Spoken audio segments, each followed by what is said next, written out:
Michael was about to marry Jessica, a former model who wasn't the nicest person in the world. During the wedding, a homeless man showed up, which made Jessica lose her marbles until Michael revealed the shock of who he was and made a surprising decision. Michael adjusted his tie and waited with a feeling of dread as his fiancée walked down the aisle with her father. He should have been elated at that moment. Why was he so nervous? Wedding jitters? It didn't seem like it. Even the groomsmen, his friends from college, didn't look that happy for him. Was this a mistake? He knew that Jessica wasn't the nicest person in the world. She was gorgeous, tall in shape, and a former model. He also knew she had been attracted to him because he had a successful business, which he built from the ground up. But she had always been great to him. They fell in love quickly, moved in together, and he proposed soon after. He initially didn't have any problems with his fiancée until she told him something important only a week before the ceremony.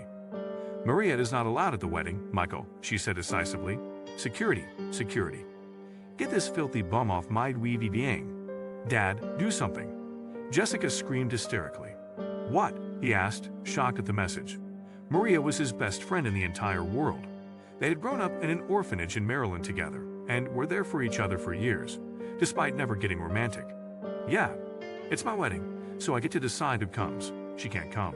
Plus, she's super ugly.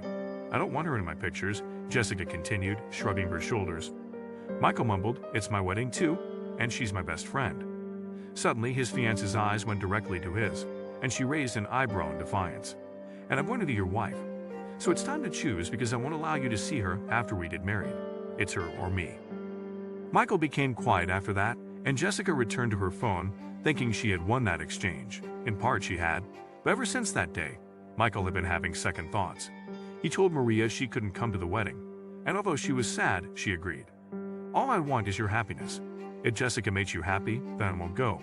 I'll follow your lead," she told him through the phone. He could tell she was disappointed, but didn't want to admit it. Hell, he was disappointed too.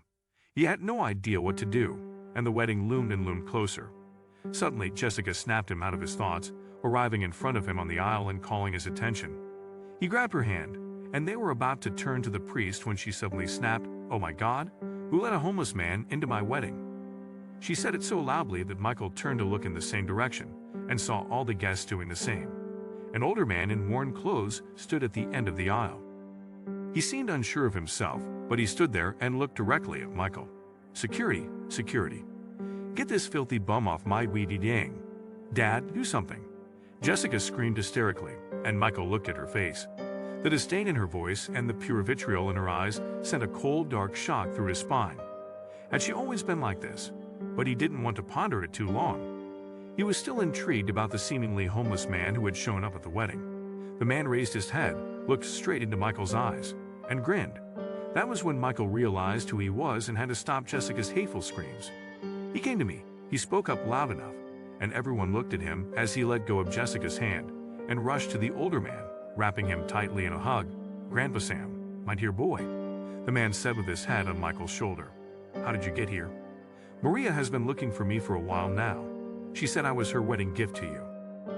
"I don't know what that's about, but she's a nice girl. She drove me here and said she couldn't come in with me but to go ahead," Grandpa Sam revealed, not letting go of Michael for a second, and his words penetrated deeply into the businessman's mind. Maria had found Grandpa Sam for him so that he could come to his wedding. Grandpa Sam was the closest thing to family Michael had left, aside from his friends and Maria herself. When his parents died under unexpected circumstances at their house, Michael wandered off and got too close to the Chester River. He might have drowned if Grandpa Sam, who had been walking through that area begging for money, hadn't found him. The older man introduced himself as Grandpa Sam, and he was the first adult that ever made Michael feel safe. He later called the police, and they took him to an orphanage. Michael had never forgotten Grandpa Sam, and when he achieved success, he started trying to find him again to take him off the streets. He had not been able to find him yet, but the man was now here. All because of Maria. She had done this. "Michael," Jessica snapped at him.